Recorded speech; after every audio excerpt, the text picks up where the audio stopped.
John Scott here with Jonathan Acosta. Bills gearing up to head down to Jacksonville to face the Jaguars in the wild card round on Sunday at 1 o'clock here. Let's just start at the injury front because there are some notable things. No Terrell Bernard, Max Hairston, Ty Johnson, who we saw in a walking boot dealing with an issue, or Matt Prater at practice. Joshua Palmer also among those not practicing. Let's just start with Prater. Bills signing Matthew Wright to the practice squad. He's the emergency option here. Prater saying after practice today, he's going to give it a go tomorrow. And when you're plus 40, I can attest to this, you don't really recoup the same way here. Kind of re-aggravated, got tight, the quad in the cold temperatures against the Jets on Sunday.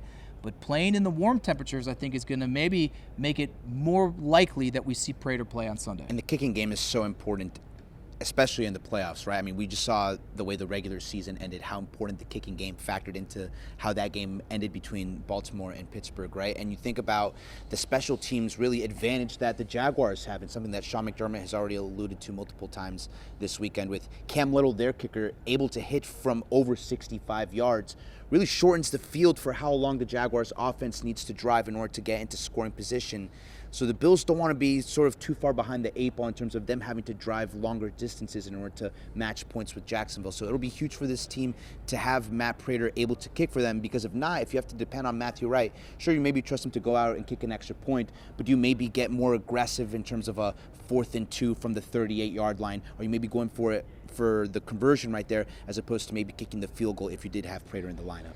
McDermott saying on Monday that probably more week to week with Hairston, so I wouldn't expect to see him on the field. Really no update new with Terrell Bernard. I'm kind of on the we're not going to see him, at least should the Bills advance, until next week as well.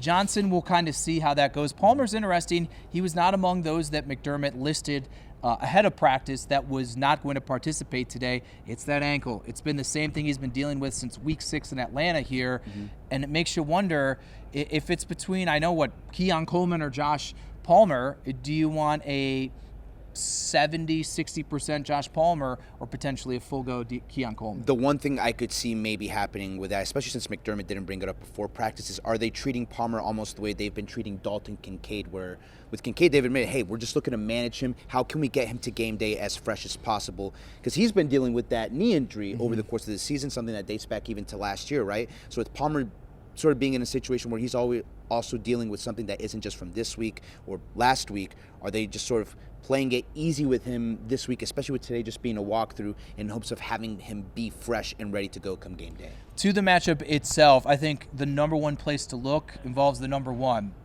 rushing offense in the NFL, led by the leading rusher, James Cook, winning the rushing title, against the number one run defense with Jacksonville. It's strength versus strength there, and we know how critical it is for this Bills offense to operate and function at all. It's the running game, or it's been wildly problematic. That's right. I mean, you think back to all of really the ugly games from this offense that we can remember. Oftentimes they've led to losses, right? You think to the Eagles game, you think to the Houston game, right? What are some common threads in those games? The game against Miami.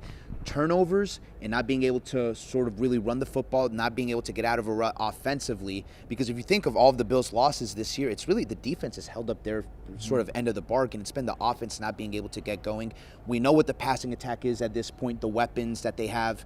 Even though they have, you would think it's an offense not built to come from behind, even though they've done that multiple points this year. But ideally, it's an offense that likes to stay ahead of the chains, stay on schedule, and they do that with this running game. I think having a healthy offensive line, I think they like being able to go up against any sort of front, really, and be able to establish the run. But that's something that's even more important now in the playoffs. The Bills have the ultimate X factor in this game, and it is Josh Allen. From an injury front, he was a full participant on Wednesday. It was just a walkthrough, but in the previous weeks since suffering the foot injury, he hasn't participated. It's been kind of a gradual not participating, limited here. So I think that's an encouraging sign from a health standpoint with Allen. But when you have the best quarterback in the postseason, and that's what the Bills do with Josh Allen, I think if the running game isn't as effective as it has been, or you want it to be, you still have 17 there, and he can still be the one that swings these games like he did so many games this season that I would say Bills had no business winning. I asked Dawson Knox basically that exact same question of just how much of a psychological advantage is it to have knowing you have the best player, and not just that you have the best player, but a guy who seemingly elevates his game in the playoffs. You look at his statistics, they all go up in the playoffs. We think of how awesome he was even just last year in that playoff run, where even the game that they lose in Kansas City, he was fantastic, right? So, and he said, yeah, it's tough to sometimes not just sit there and be a fan even when you're on offense, right? You have to sort of remember that you're involved in this play, but that they draw a lot of confidence from watching the way Allen conducts himself, his mindset, his play in the postseason. And we're sort of at this point of the year, right, where there's a lot of good teams, a lot of good coaches. It's a matchup league, right? So there's some teams that are going to be worse matchups than others, but it really comes down to what are your X factors? What's the card that you can play that the other team doesn't have? And at least at the quarterback position, especially in the AFC, the Bills are going to have that card in terms of we have the best quarterback in this matchup, and we know how important quarterback play goes in terms of the playoffs and ultimately winning a championship. I think a lot of the season, people may have been most concerned entering the postseason by the Bills' defense. But lo and behold, at the end of the day, number one against the pass in all of football. And if you really actually match the stats and numbers with the eye test, it hasn't just been they've gotten better in second half of games. As we've approached the finish line of the regular season, that group has played some really good football here. And I think they'll truly be tested against Trevor Lawrence, best football, I'd say, of his career. Liam Cohen's done some great things. But that group is not something that I think you necessarily need to go into Sunday fearing is going to be, once again, the demise in the playoffs. I mean, even the run defense, right, which was the weakness for a large portion of this year, right? I know the Eagles' offense is not what it was last year, but they fared pretty well against Saquon Barkley in a game that they ultimately ended up losing, but it was not the defense's fault. It was a 13-12 game. That was sorely on the shoulders of the offense, right? And I think I saw a quote from, I believe it was Lance Lysowski, shared this quote from Liam Cohen today down in Jacksonville, talking about the difference in the Bills' defense the second half of the year, specifically pointing out the play of the safeties and Jordan Poyer and Cole Bishop. And I think that sort of matches what we've all seen here in Buffalo of when Jordan Poyer entered this lineup, how much that changed this Bills defense and really allowed Cole Bishop to ascend into really this athletic star in that Bills secondary. You match that with sort of the pieces they have at cornerback, two cornerbacks that they trust in Tre'Davious White and Christian Benford. The question is, how does the Max Hairston injury impact this, right? Because Jacksonville has some good receiving options. Sean McDermott's already name-dropped Jacoby Myers' name twice this year. The Jacks 7-1 since they acquired him, right? So certainly a piece that has changed sort of the outlook of that offense. How impactful does that Max Hairston injury really end up being if we're forced to see maybe significantly more Dane Jackson snaps than maybe this team was hoping for? I don't think much more personifies I don't understand how this season has gone for the Bills than things getting better when Jordan Poyer, Tre'Davious White, and Shaq Thompson have been inserted to more prominent roles on the defense. I'll just piggyback off of it because you put something out on social media about it. It was something Vic Carucci and I spoke about the other day. This is twice now that Jacoby Myers' name has been identified and singled out by Sean McDermott. We know that was a name that a lot of people would hope would potentially be in the trade deadline bucket for Brandon Beane here. Just something to note that I'm not going to speculate one way or the other, but it is noteworthy to know that that is a player in particular, that it's not like he's going for 100 yards every single week, but that has been identified by the Bills head coach as someone to just pluck out when you have Brian Thomas and Parker Washington and Brenton Strange, other very good and Travis players. Etienne at running back too, and again, Jacoby Myers, not a guy who necessarily was acquired for 2 first-round picks, right? He was acquired for 2 middle-round picks he was in a situation where he clearly wanted to leave, right? He clearly was available at the deadline, and so now here he comes, and he's not just helping out any team, but helping out a team in the Bills conference that they ultimately have to now game plan for in the playoffs, right? So it just goes to show you how sometimes it's not just the action that is done at the trade deadline, but the inaction and what that can lead to as well, and the domino effect of that. So not saying that Sean McDermott has said his name specifically as a sort of a passive-aggressive sort of note to Brandon Beane, but Sean McDermott has certainly noticed a difference that having a wide receiver like that has made for Jacksonville, and I think he would be lying to himself if he said that it wouldn't be nice for the Bills to have a receiver like Jacoby Myers right now. Yeah, when you're plucking McCole Hardman and Brandon Cooks off the street. And Gabe Davis coming off the practice squad. All of that stuff, certainly Jacoby Myers, you would have to believe, would have been impactful in some capacity, more so than maybe the collective group that the Bills have right now here. We mentioned Josh Allen. What other thing singularly would maybe be an X factor or something you'll have your eye on leading into Sunday's game? Well, before I get into that, you're bringing up Josh. He was really good today talking about self-scouting and how him not really game planning to play significantly against the Jets. He even said it's not often you're not really in that sort of situation in Week 18.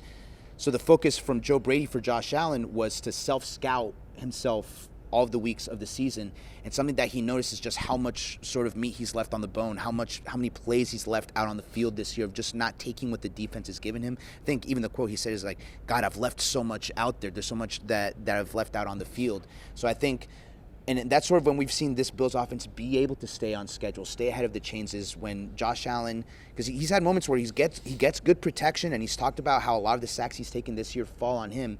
Sort of trusting what's called in the offense, trusting where everyone is going to be, and taking what's there for him.